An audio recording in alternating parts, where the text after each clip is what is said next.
pangarap nila ay gustong abutin at sa ating entablado ay paningningin ang kanilang mga bituin. Mahalaga po sa akin na makasali dito sa Talentadong Pinoy para po sa pamilya ko. Gusto po namin patunayan na ang pagsasayaw po ay simpleng paraan para po matupad yung aming mga pangarap. Gusto ko na pong i-share, ipakita sa tao, sa mga naniniwala sa akin, na isa rin akong talentado. Kung ako ba siya ay ibigin mo. Ayan naman, sunod na sa auditions ng original at 100% nagawang Pinoy talent show ng Bayan, Talentadong Pinoy 2014! Yes! Tunay na level up. Wow! From toe to head, hindi from head to toe. Dahil girl power ang ipapakita naman natin ang nag-iisang babaeng kalahok sa apat na nagpapakitang gilas and tablado ng Talentadong Pinoy. Tiffany, magandang gabi. Magandang gabi, ate. Laking bulas nitong bata nito. Mukhang nag-ano ito natulog ng hapon nung kabataan niya. Pero bukod doon sa mga kwentuhan na yan, gusto kong malaman, ang tangkad mo, ang ganda mo, pero nung kabataan mo daw, ikaw daw ay inaasar nung elementary ka. Bakit? Ang taba ko raw, ate. Tapos weird daw, pero ginamit ko yung music para maging inspirasyon ko, para wag mawala ng pag-asa. So hindi ka nagpatalo. Kahit inaasar ka, binubuli, yung ba yung tawag doon? Opo. Ikaw ay umakyat doon mula sa iyong nararamdaman. Ano ba ipapakita mo sa amin ngayong gabi? Kakaiba. Kakaiba. Secret ito. Mukhang talagang nire-reserva niya para mamaya. So, Tiffany, natutuwa ako dahil buti naman nakapag-bidding ka ng iyong bustier. At ito na lang aking huling tanong bago ka umakyat sa entablado. Handa ka na bang ipakita ang tunay na galing ng Pinoy? Handang-handa na! Okay, go! Umakyat ka na doon. Nandun na ang vitamins mo.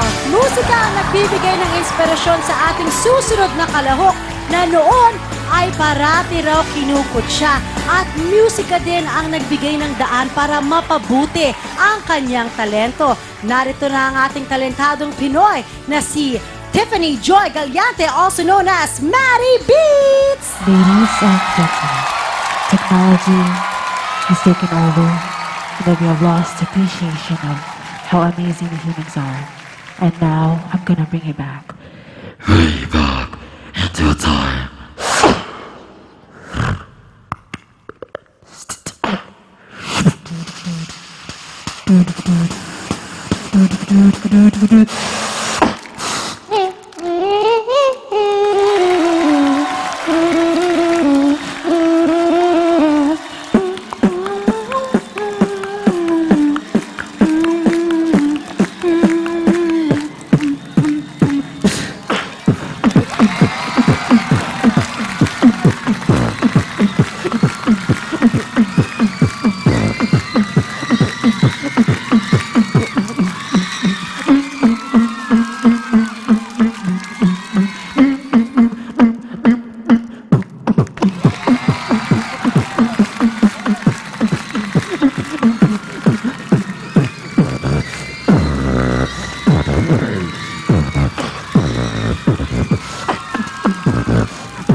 Alright! Ang galing-galing naman ni Tiffany Joy. Anga talaga ang galing ng Pinoy. Napahanga ako ni Tiffany pero ang tanong, nagustuhan rin kaya ito ng ating mga talent scouts? Abangan ang lahat ng yan sa pagbabalik ng orihinal at 100% gawang Pinoy ang pinananabikang talent show ng bayan ang Talentado Pinoy 2014!